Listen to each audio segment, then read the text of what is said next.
All right. Good afternoon, Judy. I really appreciate you taking that chance to talk with me about the vacant property ordinance. And we're talking about vacant property all week, and I know a lot of people have inquired about the vacant property registry and how it works and sort of what it means. And you had the experience of actually implementing one in your community. So I wanted to ask you a few questions. But first, I'd like if you could maybe introduce yourself. Hi, my name is Judy Lamp, and I'm the director of Historic Downtown Millersburg here in Ohio. All right, excellent. Thank you. And Judy and you and I had a chance to work together when I was with the Ohio Main Street program for a period of time, and what a number of communities were struggling with this vacant property issue. Yes. As was, Millersburg was one. Can you sort of describe a bit what the situation was in Millersburg? We just had so many businesses or open stores downtown. Sorry, there are loud people running behind me. It made me giggle. Each block had their own issues. They had different buildings that were open and vacant, and there was no movement on them. There was nobody doing anything with them, and they were just basically crumbling. They were letting them fall in disrepair, and when you drove into town, that just wasn't the look that we wanted Millersburg to have at that time, or at any time. True. So what kind of became the impetus, I guess? What finally pushed things far enough that you did something about it? Because most communities are very frustrated but don't ever do anything. Well, I actually went to a Heritage Ohio training in Sandusky and read their empty building ordinance and realized that there was really something out there that you can do to fix this problem in your own town. And the more I read about it and the more that I talked to you about it, I realized that that was the only way we were going to get these properties moved. There has to be somebody. You can't just talk to them and ask them nicely, because that doesn't always work. And the only way we were going to get these properties moving was to put this ordinance in place. Excellent. So we actually copied ours off of what Sandusky had done. So ours is pretty close to what theirs was. And explain exactly what the legislation does. The legislation basically gives them 60 days after the building becomes empty, and at that point they have to sign up their property into the list of properties that are vacant, and then at that point the clock starts ticking. They've got so much time to rent it, sell it, or do something with it before they actually get fined, so to speak, for their property being left vacant and not usable. One of the mistakes we made, like I have said, was that we didn't talk enough in the ordinance about the fact that it needs to be at fair market value, which was something that we want to try to get fixed. But it does give them a timeline. It's well stated out, and it tells them exactly what's going to happen and what's going to happen next. Okay. So it's really well written, I think. And there's a fee. You're required to sign it if your property is 100% vacant? Yes. Okay, and what's the... No, even the upstairs can be full. If the downstairs street level area is empty, you still have to sign. And what if it's full of storage, boxes and trash? That's actually a little bit of a sticky situation. We've got one building that we're working with right now. That's what the owner has used it for storage for 30 years. So we are working with him and talking to see what we can do with that building. Because those people, there was an ordinance in Millersburg at one point that said that you could use it for storage as long as it was maintained. So no, that's not going to work which is anymore. But if, Need let's the say the space. building is 100% perfectly maintained, yet the first floor is still vacant, they have to sign the registry. Yes, they do. All right, what's the cost required cost of the registry or fee? Sorry. The beginning fee is nothing for them to sign, but once the fees start building, they move pretty quickly. It starts out at $400, then it doubles to $8, then it doubles to $16. So very quickly, within a short period of time, those fees are really going to start racking up. Which one of the building owners that we talked about owned several properties, and he was very upset about this. His were all leased, but he was very much against this ordinance. Once we sat down and explained and had a chance to talk about it, he's actually the gentleman that told us that if you're going to do something, make it sting, make it hurt. That our fees were too low. We weren't putting any real pressure on people. If just point blank we're trying to, not do anything with their building. And so he's the one that talked us into raising the fees and to really getting them in the position they are now.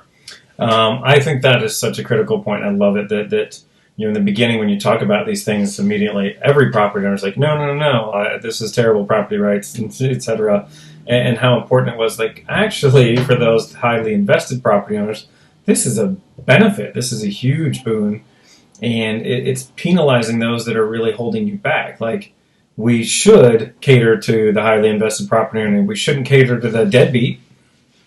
No. We talked about this, you and I did at the very beginning, because, of course, I had to come to you and find out, what should I say to this person? And, here's the situation I'm in right now. Now what do I do? But you wouldn't stand for it, and the people didn't stand for it at their homes. Yeah. They lived in communities that had restrictions and rules, and if you're going to not stand for that, people breaking those rules at your home, why would you accept that in your downtown district? Which is supposed to be the star of your community. Why would you allow that? And that really made a difference. I mean, people really listened to that. Good. Yeah, right. Like, one residential block doesn't define your community, but your main street 100% does define your community. Yes. So when you took this legislation to council, how was the process? We took it to we actually sat down one-on-one with the council members beforehand. So we didn't go into it and just, set it down and say, okay, let's, vote. We talked, and we kind of knew, several of the council members were on our committee, and we knew where they stood on it, and we knew that the community was going to give us some pushback, which they did. And, but all in all, when at the end of the day, they all came together and realized that this was needed, or things were just going to get worse. And the council stood behind it, and the mayor stood behind it, and it passed. We were a little surprised, but they also had to realize that for us to grow, this had to happen. If you want to leave things the way they are, then don't do it. But if you want your town to grow and have an opportunity to spread out and make yourself better, then this type of thing has to happen. So the typical thing I hear is like, well, that might be fine for a big liberal city, but it won't work in my community. Can you speak a bit to Millersburg? Well, Millersburg is the heart of Amish country. I am the county seat to the largest Amish population in the world, so there cannot be any more conservative area. So people take their properties and things to heart. You can't tell me what I can do with my property. Well, that's all well and good, but some of those things in your mindsets have to change, because if they don't, where are we going? What do we do growing, and there was so many people really becoming invested in Millersburg, putting in these adorable shops and things, and then right next door there's an empty building. Mm-hmm. So it was tough getting a lot of the community behind us, but if they talked to us one on one, and if they really listened, we turned them around. So it wasn't always the most comfortable conversation that you could have, but it worked. It worked out in the end. So legislation passed, surprisingly, and went into effect. What was the impact? Well, right away, we had the worst one of the lot that we were trying to get things happening with. He immediately turned the buildings over to his sons, who then sold them. Oh. One of the biggest problems was now fixed.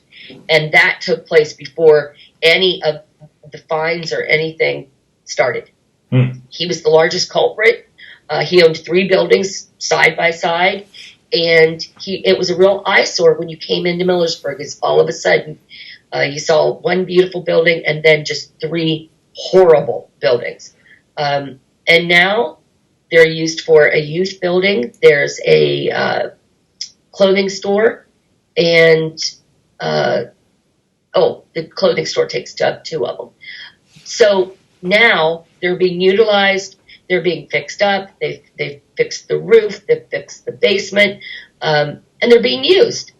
And now they've got nice signs above the doors, and it's a whole different look. You wouldn't know these are the same buildings. He had old tires out front, and what a thing to see when you pull into our beautiful historic village was this building with a bunch of tires in front. So immediately, if that's the only thing that this ordinance would have done, I would have been like, okay, that's good, I'm done. But it continues. People continue to know that empty building ordinance is back there. So you can't just let it keep going and sitting and deteriorating, because we're not going to stand for that anymore. Huh. So since it was passed, how many buildings that were, problematic prior are now active, functional assets?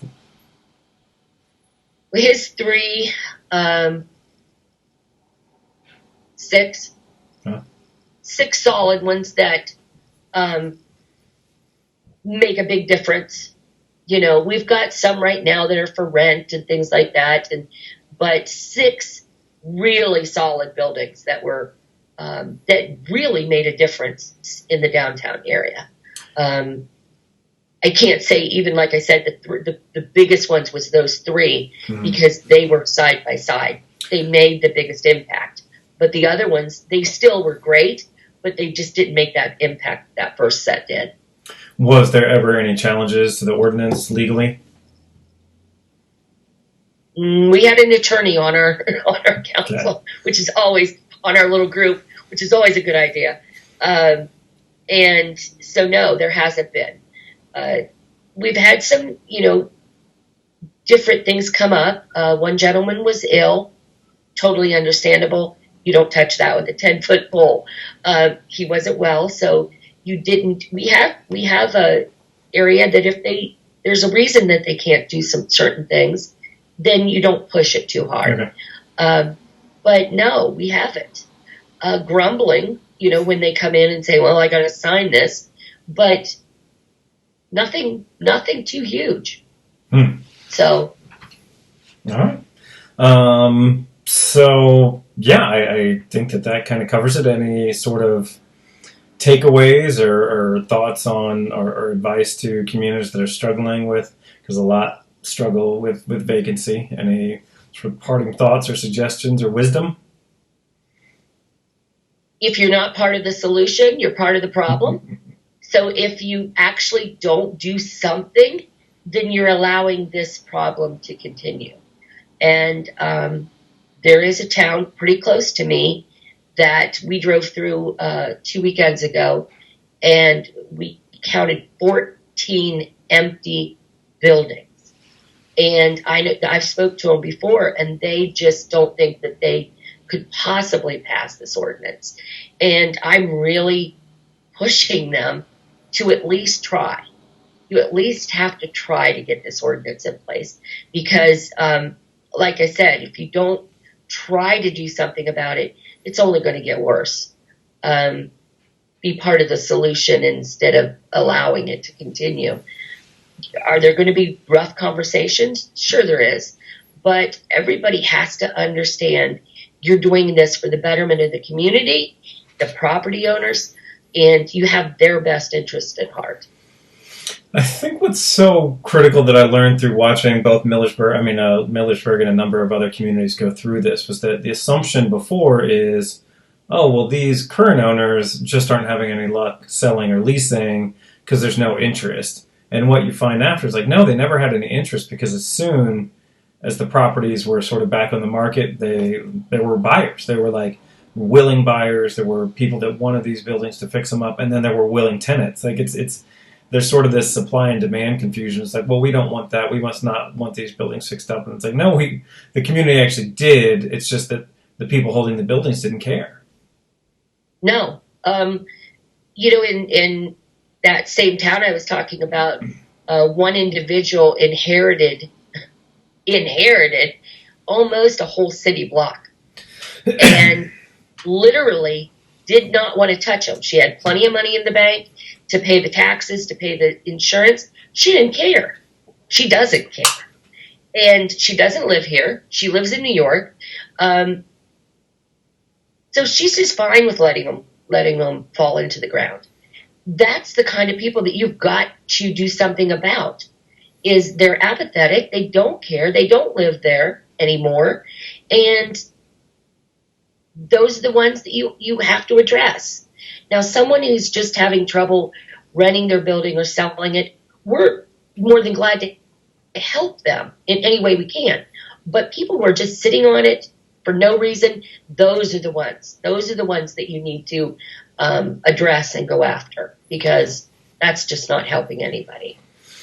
So. Well, excellent. Well, thank you so much. I appreciate your answering a few questions and explaining the vacant property registry more. I think it's the absolute best tool in dealing with vacancy, and that if more communities implemented it, I think it would just make a world of difference. So yeah, I really appreciate your time, Judy, and it's nice to catch up. You too. Thanks for having me. All right, take care. Have a great weekend, and I'll talk to you soon. Bye.